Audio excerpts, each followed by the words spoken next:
jump right into questions. Open up second row middle. Dave Biddle, 24/7 Sports. Ryan, you have the number one total offense, number one scoring offense in the country, but when you analyze it, is there like an area of the offense where you think we can get even better at this, or we really need to get better at this, or do you feel like, hey, we're clicking on all cylinders right now?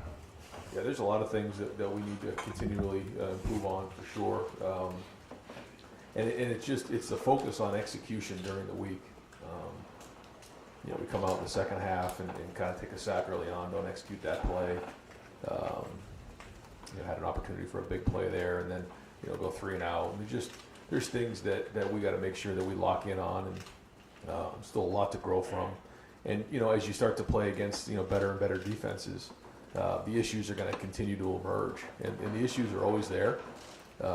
It's the coach's job to identify them, to get out in front of them, and that's what we're focused on this week, is continually get better on execution and playing really hard in this game, because we're playing against one of the better defenses in the country.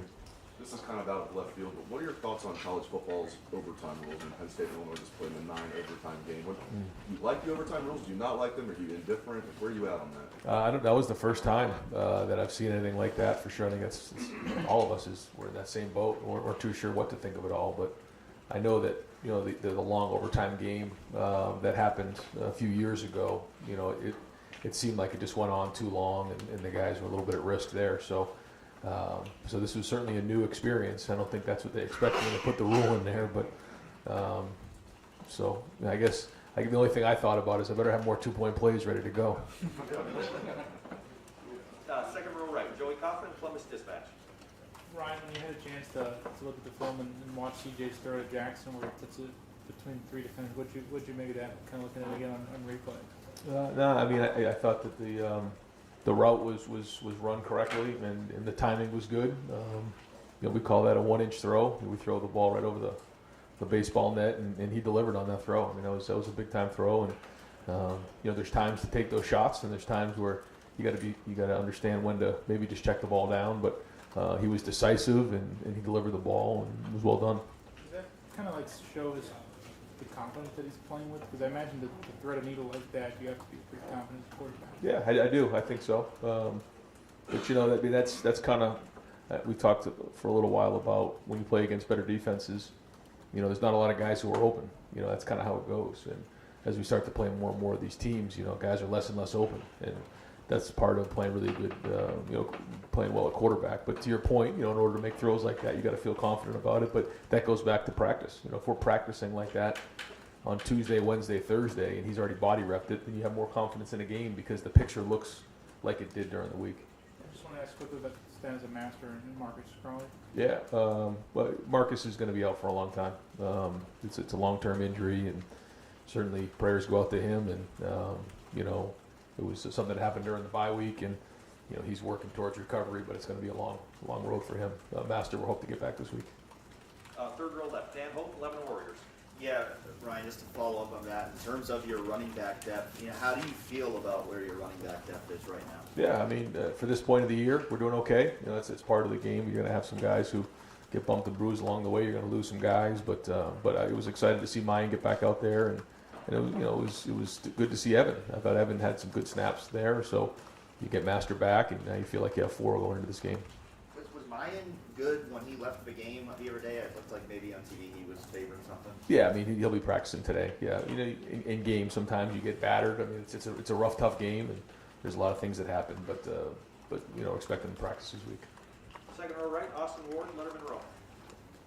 These injuries and things that you talked about with the running backs, Ryan, how challenging has it been from week to week to get a feel for who you're going to have, how you're going to hand out the carries? It seems like it's just been a revolving door there. Yeah, a little bit, but that's part of college football. I think different teams across the country deal with the same thing, and we know that it's going to be unexpected. That's what we talk about to our players all the time. You just don't know what's going to happen, and that's why you have to recruit depth, and guys got to understand their opportunity is going to come if they just continue to work, and because it's a rough game and guys get injured, and you have to be able to adapt with that. And but I think Tony's done a really good job with his room.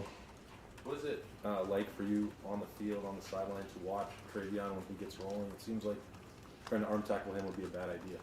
Well, it's everybody, but he's running hard, and but our offensive line is making holes for him, and the tight ends are doing their job, and wide receivers did a good job blocking on some of those runs as well. So I mean, it's everybody involved, but it's good when you see them get in a rhythm. But the big thing, to me, with those guys is taking care of the football, and we have to continue to work on that and keeping our pads down. It's all the little things that are going to be important as we play, some of these matchup games.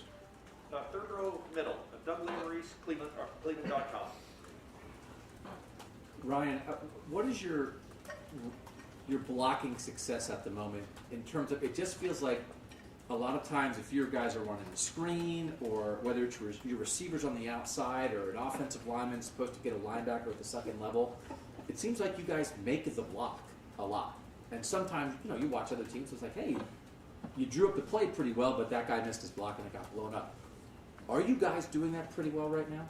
Well, I think it goes back to what we talked about with execution, and I think sometimes we say things and it sounds like coach talk, but that's something we're taking a lot of pride in. We want to have great energy, we want to have great execution, we want to have great toughness, and we want to have great discipline. Those are the four things that we've been talking about here coming out of the bye week, and execution is important.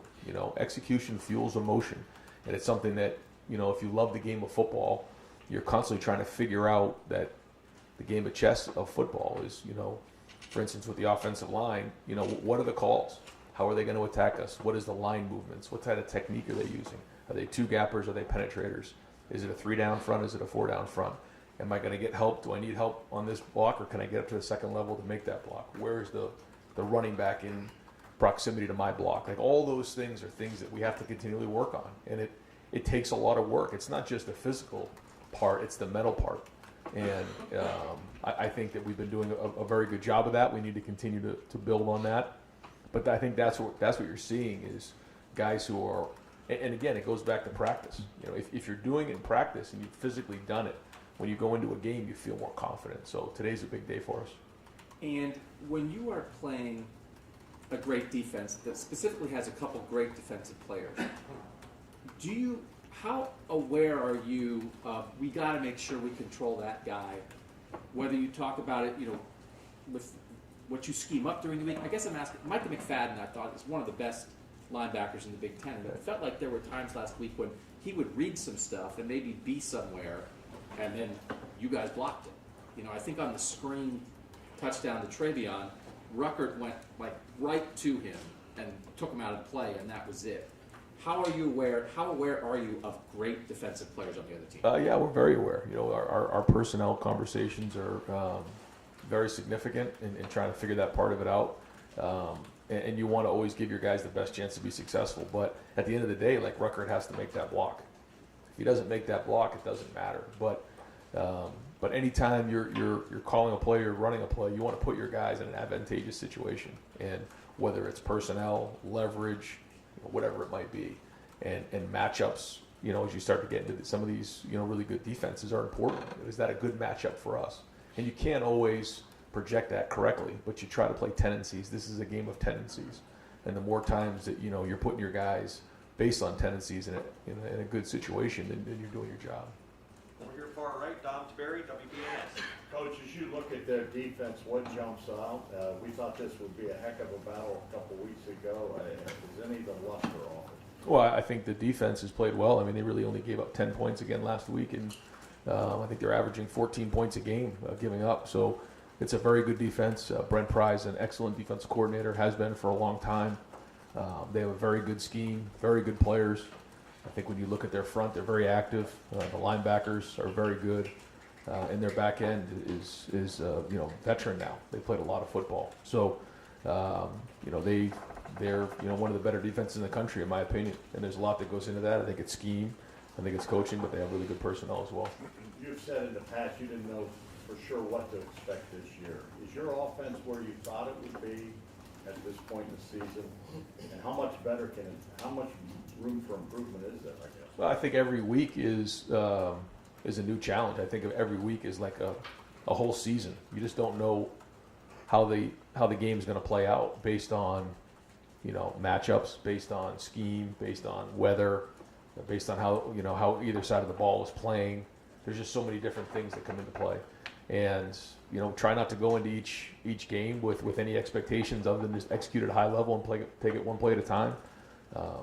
prepare the best we can during the week and go into the game and try to go from there. But listen, there's going to be roadblocks along the way. There's going to be bumpy times here as we head into this game. This is a very, very good defense, and so we have to just sustain when things don't go as well as they have the last couple of weeks. But that being said, every time we get on the field, we're trying to score. I mean, that's obviously what we're trying to do, and we just got to stay humble on this thing, but also continue to build confidence. Second row left, Stephen Means, Cleveland.com. Ryan, these types of games, obviously, most of the time, it's a big recruiting weekend, and I know you guys don't put that much emphasis in it, but is there things you want recruits to take from this weekend when you got so many people here? Yeah, well, I think it gives everybody an opportunity to see what a big time college atmosphere is like, and obviously what Buckeye Nation's like, and playing a primetime game, and that's why you come to Ohio State, is to play in games like this, and we want recruits to embrace that. We want the guys who want to play in these type of games to come here, and so when they're able to see it with their own eyes, it's a lot different than seeing it on TV. You've got commits who are maybe overly enthusiastic about the peer recruiting part of this. Is this where they can maybe do their best work at? Yeah, no, it's great, and I think it's really picked up steam the last 3 to 4 years. Is the peer recruiting and guys building relationships before they even get here. But they've been excited for this game for a while. The recruits, they've been talking about this, and they have their red outfits ready to go, so it's going to be good. Fourth row left, Colin Gay, Rivals. Hey Ryan, you've mentioned a lot about kind of steadiness with CJ, not riding the roller coaster. Is that something, as you guys get officially into Penn State week, that you find yourself having to remind him more of because of kind of the gravity of this game?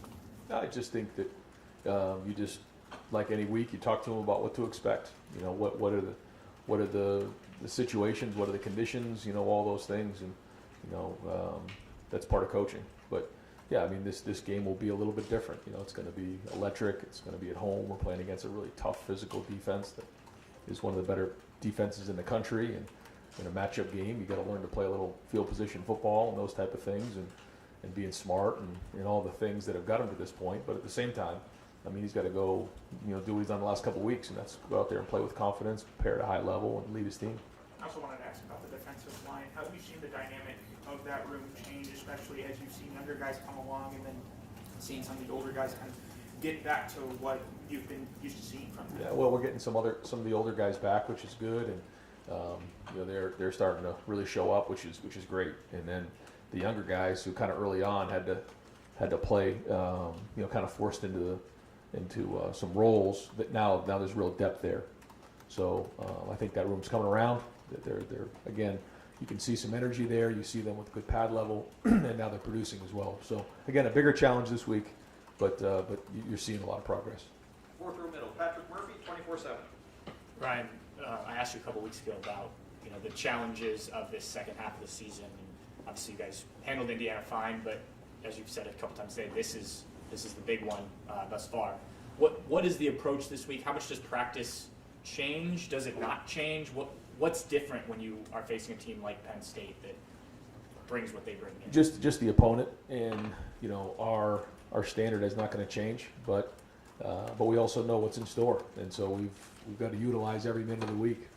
That's what's important. When you're playing in big games, no stones unturned. And, everybody's got to utilize every minute of the day. You can't waste a rep, can't waste a minute in meetings. You got to be efficient as a coach. Players need to get their rest.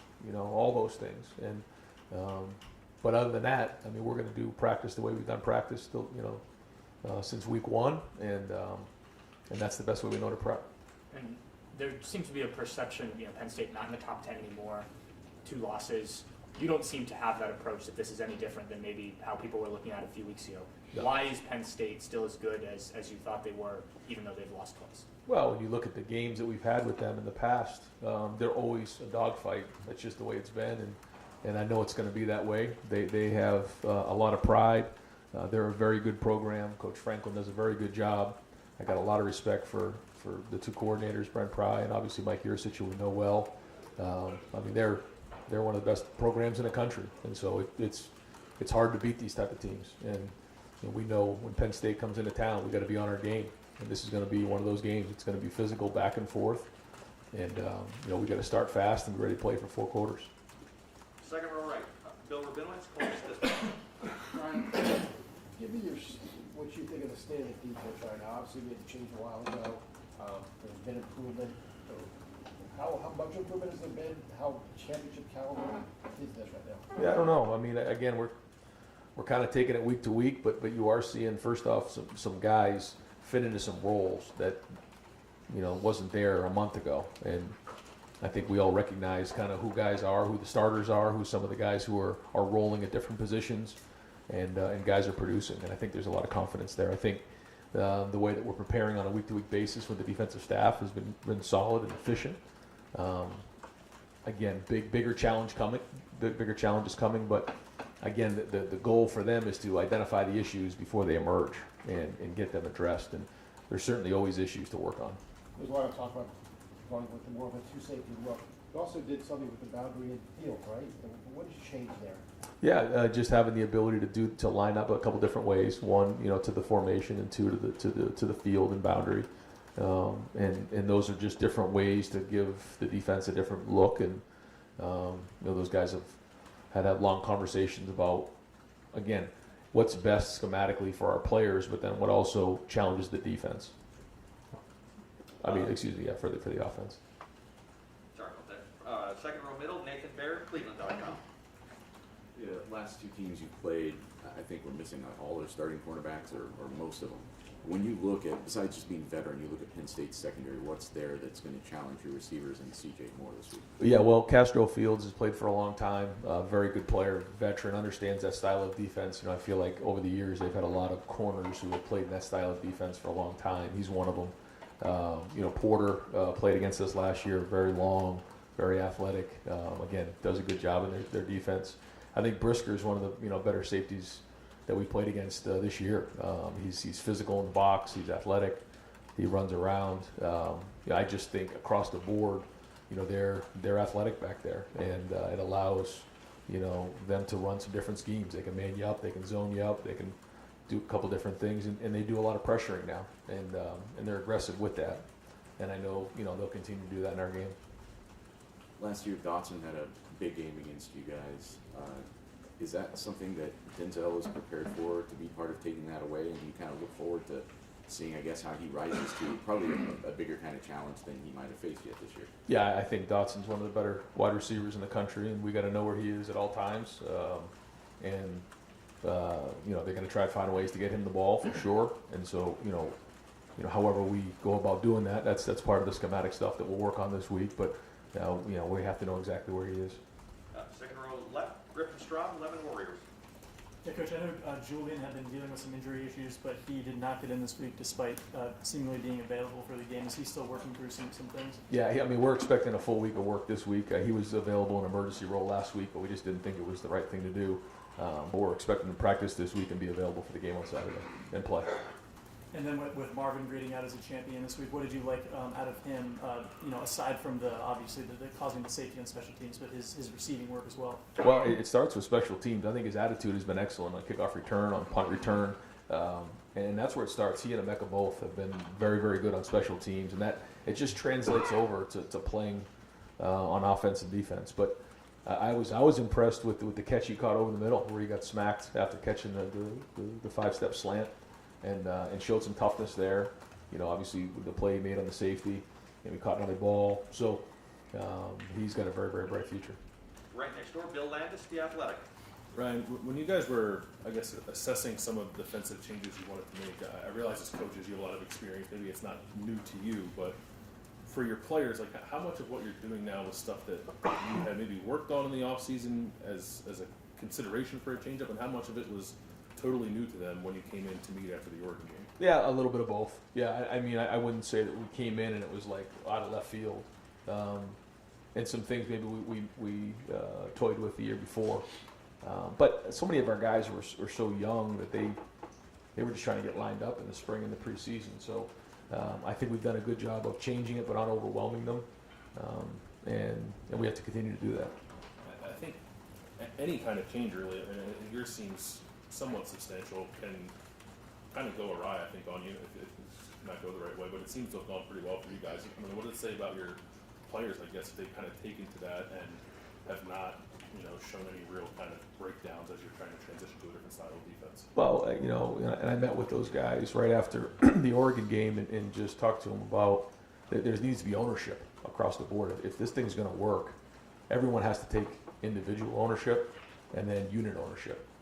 And, we're going to do everything we can to try to come up with some schemes to put you in a better position. But at the end of the day, we all have to own it. As the head coach, I got to own it, and then individually the players have to own it. And it's the coach's job to put them in the best schematic advantage possible. And that's what we're going to do week in and week out. But I think maybe what you're seeing is that ownership. Like, okay, we got to own this thing. We got to make it work, because that's when you have really good defense. Right behind him, Jacob Benji of the Lantern.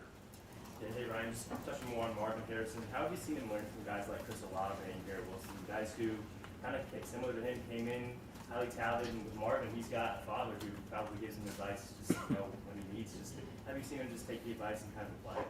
Well, I think, like you said, he comes from a background where he understands what working is. He had a pretty high football IQ when he came in, but I think being around some of those guys has allowed him some perspective of guys who are playing at a high level and what he strives to be. But I've been very impressed with the way he's kind of come about every day in practice. He works hard. He shows up every day. He's got a great attitude, and he's shown toughness in games. I'm really excited about his future, and I think he's going to help us here down the stretch. Over here to the far right, Tony Gerben, Buckeye Scoop. Ryan, you mentioned that you don't go into games with expectations, don't go into a season with expectations. Where's that come from? Is that advice you got from mentors?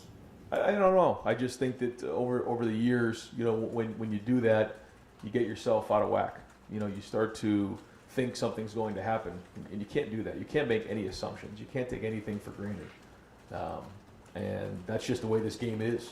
And the minute you start to do things like that, this game will catch you. You have to stay humble.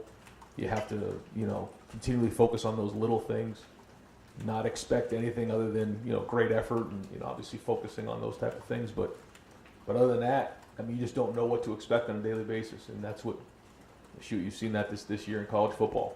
Anything can happen on any given Saturday. So, having that kind of white belt mentality, where you show up every day and you're just focus on the little things, and you continue to build that up as the week goes on.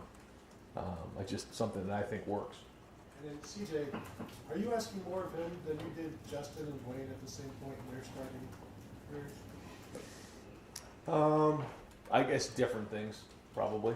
Yeah. I don't know. I'd have to think about where he's at compared to where they were at their time. I think the one thing he didn't have that Dwayne had was those couple years where Dwayne was here. CJ, last year really didn't get all of that work. I guess Justin was in that same boat, but we kind of asked him to do some different things maybe his first year there. So probably not more or less, probably just different things. Far right, Clay Hall, WSYX. Did I call you once already, Clay? No, sir. Okay, Clay Hall. You're not scheduled to play Cincinnati, but you might be down the road. Have you noticed what they're up to, and are they deserving of their status? I know Luke Fickell does an unbelievable job, and they've done a great job and had some good wins. So, first off, there's some Ohio State guys down there, so we pull for them. And being from the state of Ohio, we pull for them. But proud of the season they're having, and I'm just happy for them. You might play as many as 4 ranked teams down the stretch here. You, I guess, touched on it a little bit. How do you keep the blinders on? Well, you just turn on college football on any given Saturday, and you just watch it, and I think our guys know that. First off, we've already lost a game, so we know what that's like if we don't bring it, and how it can come down to 1 or 2 plays. We don't have to just say that to our guys. They've lived it, and they understand what the consequences are. So I think we have our attention there. I think our guys understand that. They're a little scarred and calloused from that, which is a good thing. But like you said, we got to stay humble, and we got to stay on it, and we can't let little things slip. Because, if we continually stay locked in on this thing, that gives us our best chance to win. And it's all about winning this game on Saturday night. It's going to be hard. And we got to show up, and we got to play, all the way 4 quarters. Deep back right, Spencer Holbrook, Letterman Row. Ryan, it hasn't really mattered because you guys have been blowing teams out, but it seems like the first drive of each game, the defense gives up a few chunk plays and then doesn't give up anything from there. I know that some of that is scheming and having scripts from the offense, but how do you kind of try to remedy that, and do you think that could be a concern down the road? I mean, I hope not, but you're right. I mean, there's been a couple of those drives where they've schemed up a couple of things early on and caught us. I think the good news is we made adjustments to get them fixed, but yeah, you got to be ready for those things because the offensive guys try to come up with things that really put stress on a defense, especially early in the game and on that first drive to try to set a tone. And so we got to have a good plan for that. When you see the production from your defensive line go from each guy just has one tackle for loss or one sack, is that encouraging to know that everybody's getting in on it and you can just continue to roll guys as the season progresses? Well, I think it keeps some good synergy in that room and good unit, harmony, because guys are all playing and they're in there and they're all part of it. So, and they all understand it's a long season and it's a physical season.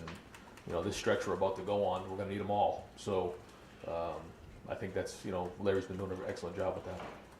Far left, Brendan Gulick, Buckeyes Now on SI. Coach, you made it very clear early in the year and during the beginning of this season how critical it was going to be for you to develop depth. You talked a lot about how hard it was for you last year because you didn't have those games and those chances. In terms of your building that here through the first 7 games of the year, are you happy? Do you want to see more? Are you pleased with where that part of things are at? Well, I'm just happy that we had an opportunity to get guys out there and get those reps and play, and it keeps everybody moving in the program when they're out there playing, and it's developing your youth for the future, and that's really good. And when I say future, it might be this week, it might be in 2 weeks, it might be next year. You don't know, but that's part of being a team. And anytime you get those guys out there, you can coach them, you can get on the film with them. We were coaching those guys in the fourth quarter like it was an even score. I think that's what you need, and that's what we missed last year. So hopefully, again, it pays dividends down the road. Thought like Travion early in the year needed to work a bit more on his pass protection. Obviously, the running part of his game has exploded onto the scene. Are you happy with the steps he's made in pass protection? Yeah, I think that he and Mayan, Master, they've been solid. Evan missed one the other day, but then came back and did a good job on the play to Cade Stover. So I think it's going to be harder and harder. Penn State will be blitzing us and coming after us, and so we got to do a great job in protection because that's a big part of the passing game is making sure that the quarterback is clean. Over here to the far right, Adam King, WBNS TV. You talked about kind of the scars from the Oregon game. Just curious, what's the biggest difference you see in the locker room, maybe from an undefeated team the last 2 seasons to kind of this team that has suffered a loss? I don't know. Because you just don't know what's coming next. So you just continually work it week in and week out. Again, I think that our guys have seen the good, the bad, and the ugly already, even at this point of the season, which is a good thing. We're still young. We're still figuring it all out. But you're seeing a lot of guys build confidence, and it's tangible. I mean, you can grab onto it, you can feel it. But there's still a lot that comes with that, and the focus just has to be on execution, toughness, discipline, playing with great energy.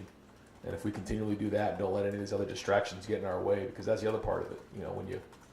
When you lose, you can't let the noise kind of affect you. Well, it's the same thing when you start to pick up some wins here and you play well. A lot of people saying how well we're playing. Well, we have to ignore that noise as well and just stay locked in on what's important right now. And that's a great Tuesday practice. Wrapping up here real quickly here. Fourth row right, Zachary Carpenter, Letterman row. Ryan, you have a receiver committed in the 22 class and a primary target in the 23 class, both similar body types, like 5'9", 5'10", similar playing styles, explosive, looks like they could fit in the slot mostly. Is that philosophy for you and Brian going forward to try and bring in a body type like that, playing style like that, specifically like one of those receivers in each class? If they're available, like we won't just fit somebody into that role just because we need somebody in that role, if that makes sense. Like we're going to try to find the best available. Now they have to be in certain, specifications, but we know how to adapt, and I think that's something that we're proud of here on offense. Is that based on who we have, we've been able to put those guys in the right position, and that's what coaching is, But when you have a great one who's built a certain way, You want him to be a Buckeye, and you'll figure out ways to get him the ball and how to adapt from there, within reason. And then with offensive tackle recruiting, past couple cycles, you've had misses on a couple high-profile five-star guys, and wound up taking a couple of developmental type guys in the past two classes. And you said last week, you kind of have to be careful about how many developmental guys you take, especially that position. How do you feel about offensive tackle recruiting? Has it met your standard, or do you guys need more of that going forward? Well, I think when you look at the way our tackles are right now and what we have in the program, I've been very impressed with the way that our tackles have played. And that's really the true gauge, right? You have some guys who are right now with us, Thayer Munford, DeJuan Jones, I could probably name a couple other that weren't highly recruited, but they were developed and they're playing at a high level now. And then you have some other guys who were recruited, who were really highly recruited that maybe didn't work out. So at the bottom line is finding the right fit for Ohio State and what we do, and then developing them at high level. And then what is the ultimate evaluation? How they play when they're here. So to me, it's more about where are we at right now? Like, let's evaluate Nick Petit-Frere, DeJuan Jones, Thayer Munford, Paris Johnson, all those guys in our program. When you grab a guy and you say, okay, this is the guy we want, how are you going to develop him? What's he going to look like in 3 to 4 years? And to me, that's the most important thing, not how many stars they have. And finally, we'll wrap up with third row right, Tim May, Letterman Row. Ryan, I looked out there on Saturday night and I go, well, that's a new formation, and then I realized you guys were in a huddle. Is it really? And obviously, it was obvious what y'all did from there with that. Who brought that up? Who brings that up in y'all do that on Sunday? You decide you're going to throw a little something new wrinkle in every week. How does that work as far as going into a game? Like the out formation a few weeks ago, etc. Yeah. You guys get excited about like the QB sneaks and the fullback and the huddle. Quarterback under center. Yeah, all that stuff. It just, if we think that it gives us something, we'll do it, and we just have constant conversations about what we think is best that week and why, and we do that in the off season. We'll do that. We start really every team period. We'll huddle together, and CJ will call in the huddle so that they can hear it, because that's different than seeing a signal. When you live in that world of seeing signals, then you actually verbally hear it. There's two different things there. So we try to do that and work on that in the spring and in the preseason, and then we try to start every drill with that, where they actually hear the call, so that if we decide to use huddle in a game, that there's no real problem there. And you talked a while ago about the defense and the adjustment. I asked you a couple of weeks ago about the way, how much you like the prep work that's going in with this team during the week and stuff, and are the adjustments that they're making defensively clearly from the first possession on. Is that an offshoot of what you're seeing during the week? I think so. I hope so. I mean, the proof's still yet to be seen, but I see that. I see guys who like football, who care about the details, who are talking football. Again, you go do bed check, and they're working on their tips in their test. And at a walkthrough, guys are locked in. We went to a special teams walkthrough the morning of the game, and I've never seen guys more energized and just sharp. It's like they were literally in the game. I mean, they had bent knees. They were sweating after the walkthrough. And I walked out of that walkthrough saying, we're going to have a heck of a night, because that's what you need if you want to play at a high level of college football. You can't just show up. You got to take all that seriously, because if you've already played it once in your head, if you prepared so well, then you can play with great confidence and anticipation. And so that's what we're chasing. And one other quickie, with CJ, obviously he fit a few throws in there the other night that were really nice. Is there a fine line between being confident and cocky with a quarterback? Do you have to watch that with a young quarterback? Well, I think confidence is very important, but like you can't ride the roller coaster. You have to stay disciplined. You have to trust your eyes, and you can't test your limitations in a game. Maybe sometimes in practice, which isn't a bad thing, but certainly not when it comes to game. You got to be smart. You got to stay disciplined. You got to take care of the football. And then based on the situation, there's times, whether it's a third down, and you got to have it, or a fourth down, or a 2-point play, where maybe you can take a little bit of a chance. But that's all part of that growing process that we talk about all the time. But staying disciplined and making sure you take care of the football is critical.